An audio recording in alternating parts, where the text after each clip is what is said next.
Verifying a question from a viewer about photo IDs. She wrote us concerned about a new ID policy that's coming to Montgomery County liquor stores. Starting July 1st, clerks there will have to scan your ID before you can purchase alcohol. We went right to the source to ease her concerns. Robert Dorfman, director for Montgomery County's Department of Liquor Control. That's the reason why we're employing this, to just ensure by saying everyone's to be carded, that everybody is treated equally. So what about privacy issues? Well, the barcode on the back is an electronic version of the text on the front.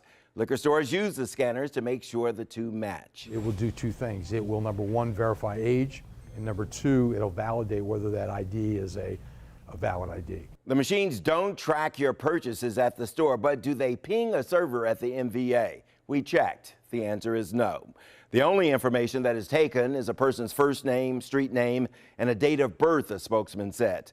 The purpose for that is primarily to validate the IDs. We do not keep nor do we use any other information than that.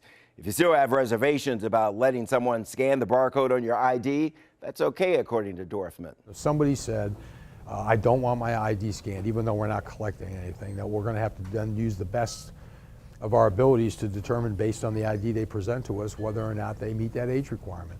So we can verify that Montgomery County liquor stores will scan everyone's ID starting July 1st, and we can verify the technology does not track your purchases.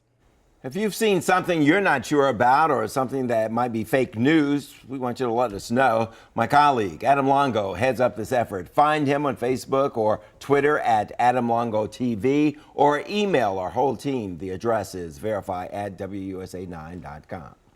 A local woman